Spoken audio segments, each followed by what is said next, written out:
സ്വർഗത്തിലേക്ക് എത്തിയ മാർപ്പാപ്പയ്ക്ക് പ്രണാമം. പോപ്പ് ഫ്രാൻസിസിനെ പോലൊരു ആത്മീയ നേതാവ് നൂറ്റാണ്ടുകളിൽ ഒരിക്കൽ മാത്രമാണ് അവതരിക്കുന്നത്.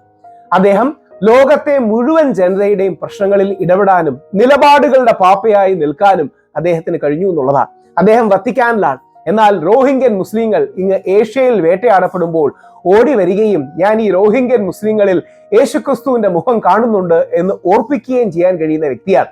ആ രാജ്യത്ത് പോലും പല ആൾക്കാരും റോഹിംഗ്യൻ വിഷയത്തിൽ ഇടപെടാൻ മടിക്കുമ്പോഴാണ് അങ്ങ് ദൂരെ നിന്ന് ഇവിടെ വന്ന് റോഹിംഗ്യകൾക്ക് അദ്ദേഹം ആശ്രയമാകുന്നത്.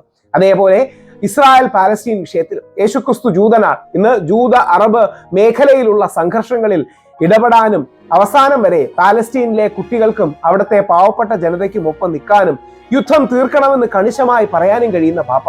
അമേരിക്കയിൽ ഡൊണാൾഡ് ട്രംപിനോട് സധൈര്യം നമ്മൾ എല്ലാം കുടിയേറ്റക്കാരാണ്, നിങ്ങളുടെ ഈ കുടിയേറ്റ വിരുദ്ധത വേണ്ടെന്ന് പറയാൻ ദൈവം ഉണ്ടാക്കിയതാണ് നമ്മൾ എല്ലാവരും, ആരെയും ഹോമോസെക്ഷൽസ് അടക്കം ആരെയും വിധിക്കാൻ നമുക്ക് പാടില്ല എന്ന് ലോകത്തെ പഠിപ്പിക്കുന്ന, ഫുട്ബോൾ ഇഷ്ടപ്പെടുന്ന, അർജന്റീന വേൾഡ് കപ്പ് ജയിക്കുമ്പോൾ സന്തോഷിക്കുന്ന, ഒരുപാട് ചിരിക്കുന്ന, മതസൗഹാർദ്ദത്തെ ഉയർത്തിപ്പിടിക്കുന്ന, ഒരു കൈയിൽ ക്രിസ്ത്യൻ ഐക്യവും മറു കൈയിൽ സർവമത സാഹോദര്യവും ആഘോഷിക്കുന്ന മാർപ്പാപ്പയെ പോലൊരു വ്യക്തി ലോകത്തിന് നഷ്ടമായത് അത് തീരാ നഷ്ടമാണ്. അദ്ദേഹത്തിന്റെ പാതയിൽ നമുക്ക് സഞ്ചരിക്കാൻ കഴിയട്ടെ. യേശു ക്രിസ്തുവിന്റെ എല്ലാവിധ അനുഗ്രഹങ്ങളും മാർപ്പാപ്പയുടെ എല്ലാവിധ ആശീർവാദങ്ങളും നമുക്കുണ്ടാകട്ടെ.